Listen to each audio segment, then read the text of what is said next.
Hello viewers, this is Health Reports. My name is Mujima Konjola.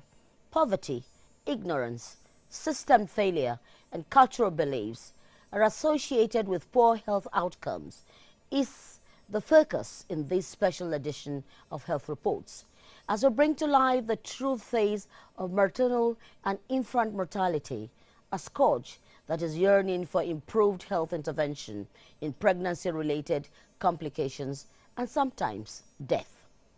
We followed up a true life situation that speaks to the growing incidences of women dying needlessly from pregnancy-related complications. Here is the story. In spite of the progress made to reduce maternal and infant mortality in Nigeria, pregnant women are still dying needlessly from pregnancy-related complications that can be avoided. A case fatality was recorded recently in Goradan Saka community in Malumfashi local government area of Katsina State, when the attention of Health Reports was drawn to another preventable pregnancy-related death. GAJE, 35-year-old, lost her life after childbirth, giving credence to complications that are associated with maternal mortality. Before this new birth of quadruplets, GAJE had 9 living births, which in itself, according to experts, is a risk. Zubairu Goradan Saka is GAJE's husband. Ina da matana guda hudu. Bayan ina da matana guda hudu ina sana'a power. 30 ba ɗaya gare ni yaya. Biyu sun rasu. Ba da bayan nan wannan baiwa Allah da Allah ba ta wannan baiwa ta yaya guda hudu. Muna zaune lafiya da ita, haihuwar mu tare da ita a duniya. GAJE never attended antenatal clinic, and so the danger signs were not detected on time. Bata taba zuwa awo ba tunda take haihuwa a dakin take haihuwa. Ya zuwa nan in abin ya same ta kafin zo dai a ce a zo a wanke a jariri. Sauran mata na ba mai zuwa sai guda daya uwar gidan. Ita kadai ke zuwa a lokacin da ita ma ba ta zuwa, sai da ta samu matsala ta haihuwa so daya. Daga nan da ta ƙara samun ciki ta ce ita awo za ta je da ta haihuwa asibiti ba, daga nan ba ta ƙare da ta ɗau ciki ba ta je awo ba, amma kafin sauran mata na guda hudun nan ba mai zuwa ita kaɗai ta taɓa zuwa. Na farko dai GAJE ta zo nan tana da ciki, ba za mu iya tantancewa ba ko ya kai wata ɗaya ko ya kai wata biyu. Ta kama cewa tana fama da larurar amai da mutuwar jiki, haka dai kamar dai laulayin ciki. Muna nan sai na bata shawarar cewa idan ciki ya kai wata 4 ta dawo asibiti mu ci gaba da mu ga me yake faruwa. Da GAJE ta tafi bata sake dawowa nan ba sai ranar 18 ga watan 10 da ta zo na ganta na ce GAJE ya aka yi haka, ta ce min yanzu ba ta jin daɗin jikinta. Muka shiga cikin aiki na dube ta, na duba ta, na duba yadda jikinta yake da yadda yanayinta yake. Na ce to GAJE zan tura ku zuwa babban asibiti domin aikin ki ya fi ƙarfi na. Ba da bayan nan wannan baiwa Allah radda za ta haihu, ciwon haihuwa ya same ta, na ɗauke ta muka taimalin fashi a ramar hukumar mu. Muka je aka yi sakanin, aka da hoton cikin nan, aka ce cikin nan yaya 3 ne, aka ce amma ba haihuwar bace ta zo. To shine dalili lokacin da aka kwana 4 da zuwa wannan wuri sai ciwon haihuwar ya same ta, sai na ɗauki mota muka tai malumfashi. Muka je malumfashi aka auna, aka ce wannan ciki sai an mata aiki sannan Allah zai sa yayan su fito. A cikin wannan dare na ranar Litinin aka yi mata wannan aiki, aka zaro mata yaya guda 4 lafiya lau, ba abin da ya same su. The woman that delivered quadruplet on 24th of October 2017 is through cesarean section in this hospital on the same day. That is the same day she presented. That is 24th of October 2017. When she came, number one, she is not coming for ANC. She has never attended any antenatal care. Number two, she is malnourished. And Number 3, she is multiparous, meaning she had several pregnancies. She has that index pregnancy is a 10th pregnancy. So she has a lot of problems, and with the poverty, the husband cannot do anything. Even for the CS pack, it was the pre-pack we used. We have been managing her from that 24th up to 29th with no any problem, both the babies and the mother. Even though we lost one of the babies. The babies are 3 males, 1 female. So we lost 1 male before that 29, on 27th. So the on 29, her condition suddenly changes. So we try to resuscitate her with by all means, but the resuscitation failed and she died on 29th of October 2017 at 12:15 p.m. Her maid, Rekia, gives further insight to GAJE's final hours. To a sakamakon ranar mun kwana ranar Lahadi mun kwana sahiyar Litinin. Da rana dai haka bata haihu ba haka ta rika yin aman jini. Sai muka hidi ma likitocin sai suka ce ba komai he likita babban likita zai zo ya duba ta. To dai dare har dare ba ta cin komai bata ci komai tunda muka je dai ruwa. Ba ta cin komai ko mun ba ta abinci ba ta ci. Tana ɗakin haihuwa dai bata haihu ba su dore ita ba to da daddare sai suka ce dai a mata operation. Aka muka tai ɗakin aiki haka ƙarfe 3 na dare muka aka dawo da ita. A sakamakon mun dawo ana dawowa da ita ta farko ana dora ta kan gado ta farko sai muka yi ta magana da ita. Da muka yi mata wanka da sahi ta tashi ta ce za ta tashi zaune. To da ta tashi muka yi mata wannan wanka jini dai ya ki daina zuba ta kasanta. She bled. She had postpartum hemorrhage, so she bled after the surgery. When a woman had multiple pregnancies, the uterus also get tired. Actually, in a layman's language, the uterus will get tired with each pregnancy, and after each labor, if a woman delivers now, the uterus will start to contract. It will start to contract, so that if there is anything inside the uterus will be pushed out, and all the bleeders, the blood vessels, will stop. But if somebody has multiple pregnancies, there is possibility of having uterine inertia or uterine atony, so that the uterus will refuse to contract despite all other effort like the use of oxytocin. So in such case, the woman may have postpartum hemorrhage. So she had postpartum hemorrhage, she bled. We give her free blood from the hospital blood bank. We even give it free. We don't wait for them because of the poverty. They cannot even buy 1 pint of blood. Even though usually we ask them to bring donors and we take the blood, but they don't even have the capacity for that. So we give her free blood. So because of that postpartum hemorrhage, later she developed septicemia, and our final suspected killer on this woman is sepsis, puerperal sepsis. That is the final diagnosis we are thinking as the cause of the death. Allah ya jarabce ta da ciwon aihuwa, ciwon rasuwa, ajali. Ranar Lahadi da karfe 12 na rana, Allah ya mawa GAJE wa'adi. Ta bar min ɗa 11 a duniya. The surviving infants have been shared by 3 women, her maid, sister, and stepmother. Bayan wannan kuma an zo nan an dawo da yaran nan kuma mun samu waɗanda za su riƙe yaran nan kuma sun riƙe su kuma yaran ta yanzu guda 3 lafiya lau. Wannan ɗan yayata ne. Uwanmu ɗaya ubanmu ɗaya da ita. A yayin da Allah ya rasa ta. Shi yasa na ɗauki yaron ta domin in taimaka mishi. Mu taimaki juna gaba ɗaya. Allah kuma ya taimake mu ya ba mu sa'a. Da yaran suna buƙatar taimako bakin gwargwado wajen ciyar da su da shayar da su, tunda duk waɗanda suka ɗauke su ba waɗanda suka haihu bane suna goyon wasu 'ya'yan, mutane ne waɗanda suka sadaukar da rayuwarsu za su taimaka ma rayuwar waɗannan ƙananan yara.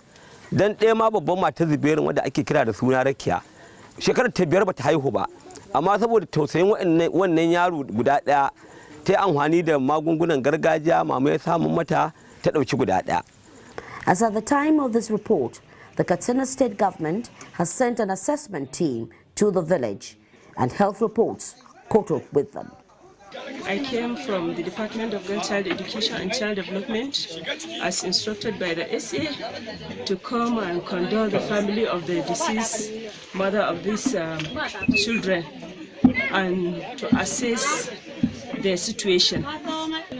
And the government has promised to do all that is possible to see that these children are very much taken care of and they were provided with all the necessary needs of babies, all the things that babies need to survive and grow up in a very conducive atmosphere. For now, the family regrets her non-attendance of antenatal care during her pregnancy, which would have identified the danger signs. Ta haihu bata je awo ba. Kuma ta dan samu rashin lafiya ne kamun a kai ta asibitin.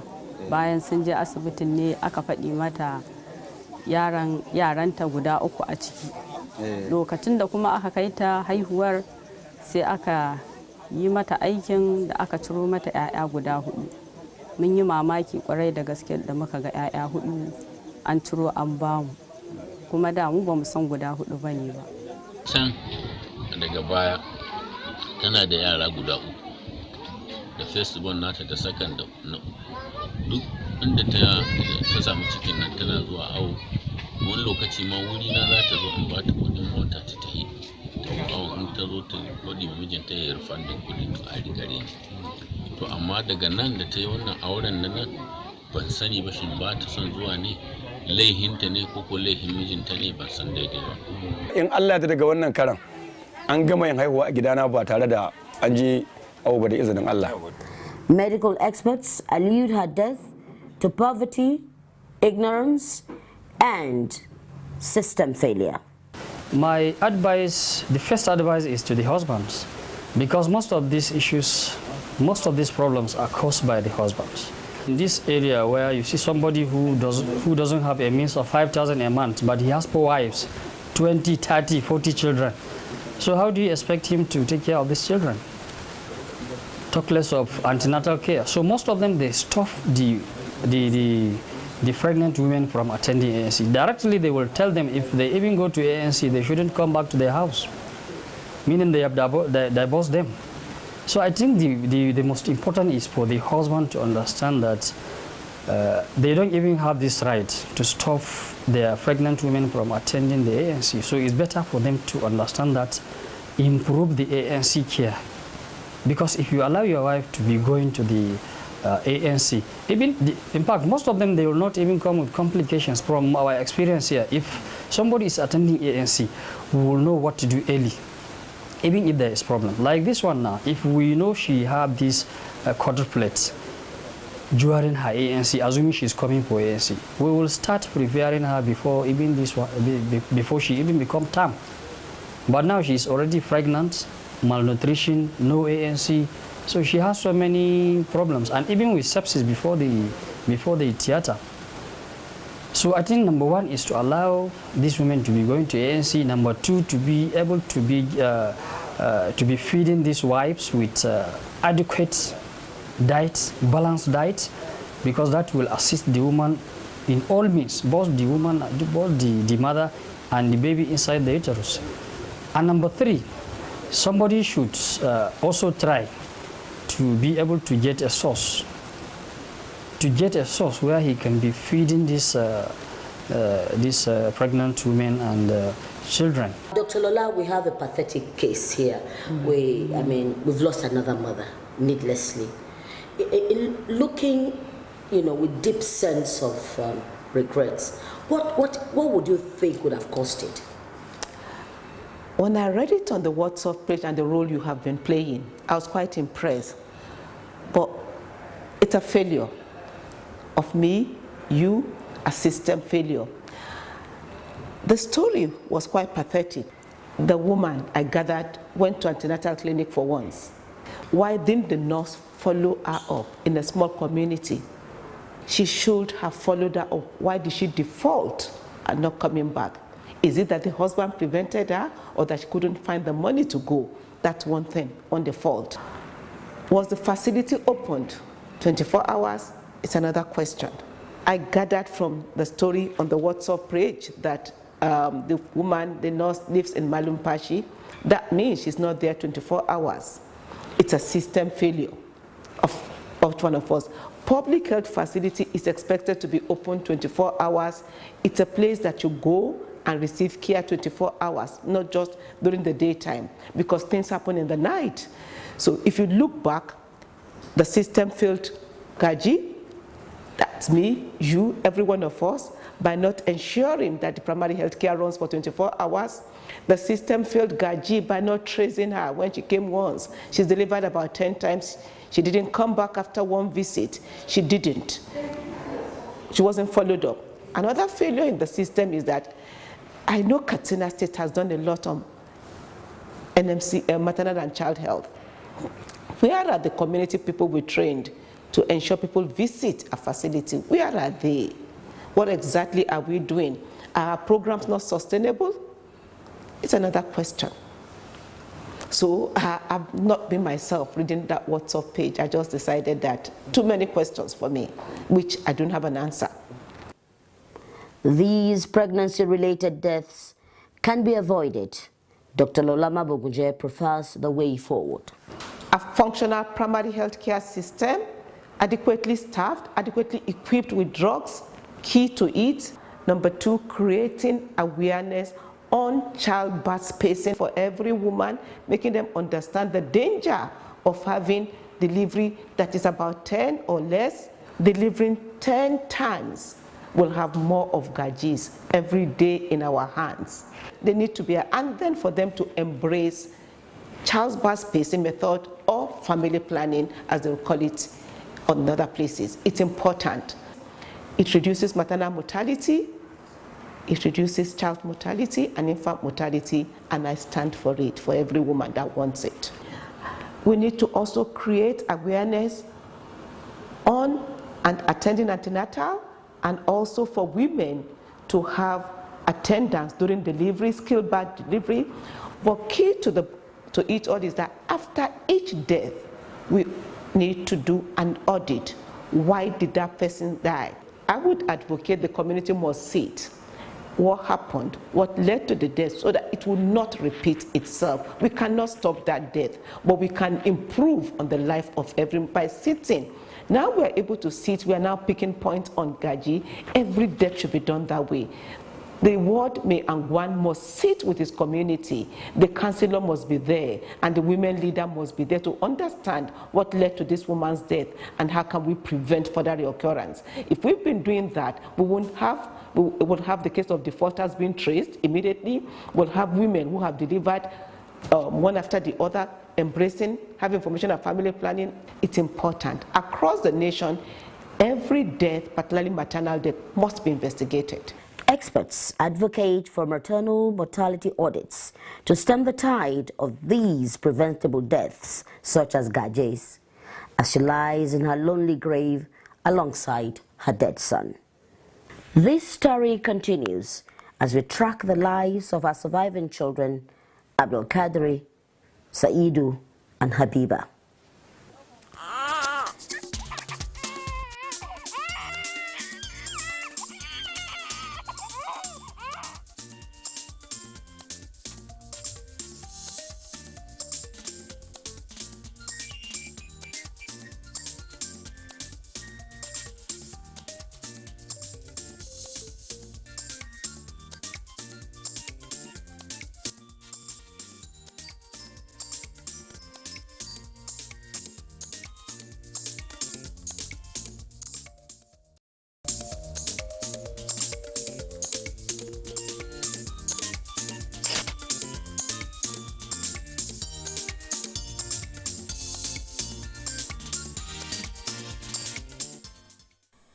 I'm afraid that's all time we permit on Health Reports today, but the lessons and the story shows clearly that we still do have challenges with curbing and containing maternal and infant mortality in the country.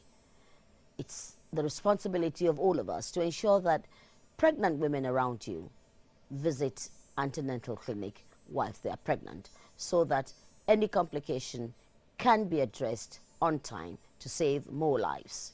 Health reports will follow up on this story to see how the children are doing. In the interim, take care of yourself, stay healthy. We'll be back same time next week.